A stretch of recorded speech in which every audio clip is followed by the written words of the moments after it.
ওকে তো ভাই লোক 14ই আগস্টে কুলি ভার্সেস অটু এর ভয়ঙ্কর ক্ল্যাশ হবে, এটা তো আপনি আমি সবাই জানি। বাট এর মধ্যে বাজিকে মারবে নো ডাউট অটু, কারণ নর্থ মার্কেট বলুন বা সাউথ বেল্টে সব জায়গায় অটু বেশি স্ক্রিন পাবে। কিন্তু এর মধ্যেই পুরো গেমটাকেই ঘুরিয়ে দিল আমির খান, তাই কুলি এখন ডাইরেক্ট ব্লকবাস্টার হবে। আরেকদিকে চরকি তো ভাই আমার 347 টাকা মেরে খেলো।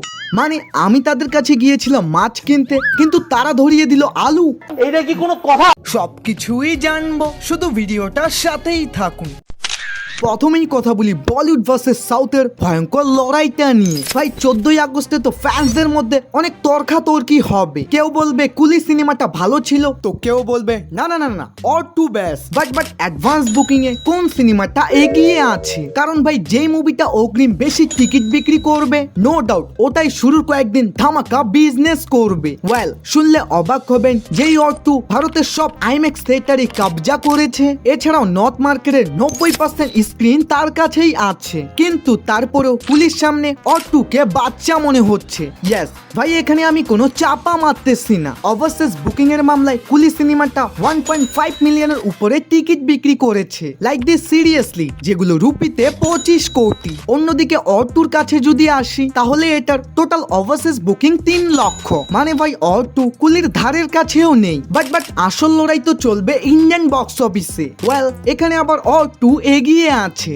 কারণ আইম্যাক্স থেকে শুরু করে নর্মাল থিয়েটারেও 90% স্ক্রিন তাকেই দেওয়া হবে, এন্ড বাকি 10% কুলি এন্ড আদার মুভিগুলোকে। কিন্তু এর মধ্যেই ঢুকে পড়ে আমির খান, যে পুরো গেমটাকেই উলট পালট করে দেয়। আই মিন অজয় বিজলি, যে প্রিভিয়ার আইনক্সের মালিক, তার সাথে যোগাযোগ করে আমির খান এবং সে বলে আপনি চাইলেই কুলি সিনেমার সাথে টিম আপ করতে পারেন। তার মানে হলো ভাই, যে কোনো নর্মাল সিনেমাকে তারা যখন হলে চালায়, ওখান থেকে তারা যত প্রফিট করে তার থেকেও ডবল প্রফিট করতে পারবে তারা যদি এই কুলি সিনেমার সাথে টিম আপ করে। বাট এটা করা অত সোজা না। প্রবলেম হলো অটুকে যে তারা অলরেডি 90% স্ক্রিন দেওয়ার কথা দিয়েছিল, ওটাকে এখন বাতিল করতে হবে এবং কুলি এন্ড অটু এই দুইটাকে সমান স্ক্রিন দিতে হবে। नहीं सारुण के यहाँ कुछ तो गड़बड़ है, जरूर कोई ना कोई गड़बड़।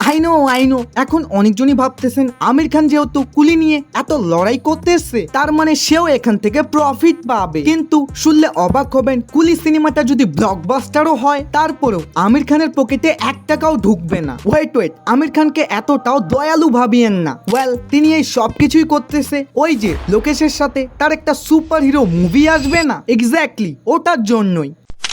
এখন কথা বলি তাণ্ডব মুভিটা নিয়ে। ভাই এই সিনেমাটা দেখার পর আমি যতটা না খুশি হয়েছিলাম, ঠিক আজকে আমি তার থেকেও বেশি কষ্ট পেয়েছি। মানে চরকি আমার 347 টাকা মেরে খেলো। এটা কি কোনো কথা? ভাই যেখানে আমি এই পোস্টারটা দেখে এক্সাইটেড ছিলাম, যাক ইন্ডিয়ান সিনেমার মতো বাংলাতেও এরকম কিছু হচ্ছে, কিন্তু ভাই আজকে যখন তাণ্ডব দেখলাম, अभी मैं गाली नहीं दे सकता, फैमिली देखती है, वरना मैं ऐसे ऐसी गाली दूं। এক্সটেন্ডেড কাট বলে চরকি আমাকে এক্সট্রা ক্রেডিট ধরিয়ে দিল। क्या जोक मारा भाई? বাকি ফেস্টিভ্যালের কথা মনে আছে তো? দ্রুত 50,000-এর ফ্যামিলি বানিয়ে দাও, সাথে ফেস্টিভ্যাল ভিডিও ড্রপ নাও। বাহ